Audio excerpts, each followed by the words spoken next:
Hello guys, ito yung live ko sa Dubai. Hirap mag-isa dito guys. Hindi ako makatulog. Yun, late na ako natutulog guys. Minsan 4. Minsan, ko alam mo, depressed pa tayo. Ito, yung kailangan natin magpahinga. Siguro ito yung life ng of the world guys na malayo sa pamilya. So, hindi natin alam kung ano mangyayari sa atin kung pabayaan natin ang kalusugan. And try ko talaga guys mag-vlog kasi nakaka-relate talaga ang mga OFW lalo pag nag-iisa sa buhay. And guys, hindi ako makatulog this month na maayos. So, sa dami na iniisip ko guys. Then,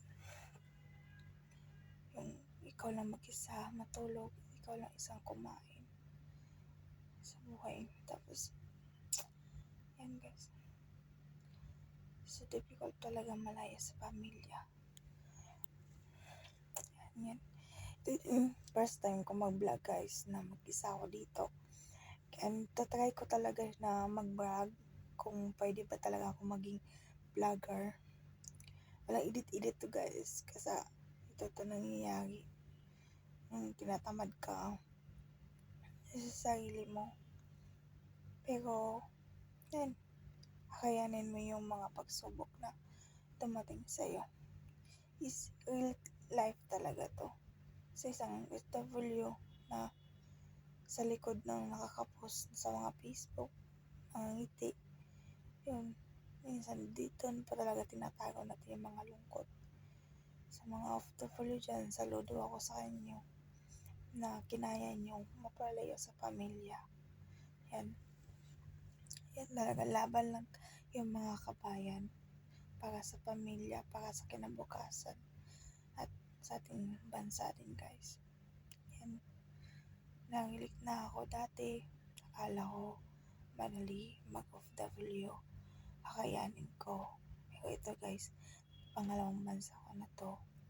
Galing na ako sa bansang Singapore guys.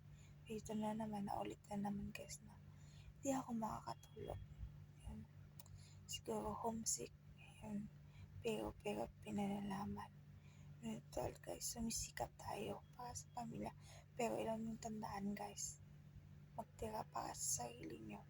Kasi kung ano mangyari sa'yo, in case emergency, kasakit, may pera po kayo. Yan po guys. Ito, yung maging yung account ko mag-vlog. So, wala pa akong gaanong gamit guys. Cellphone pa lang ginagamit ko. Tapos upload. Di pa ako masyadong mag-editing. So, WhatsApp naman guys sa mga idol ko, mga vloggers. Pwede naman tawagan nyo ako mag-editing or PM nyo sa akin. And kalit sa mga small vlogger na magsisimula para sa pamilya nila. Pangarap ko din talaga guys mag-settle sa Pilipinas para makasama ko ng aking anak guys at ang pamilya. Yun talaga guys, na mag-settle sa bansa natin.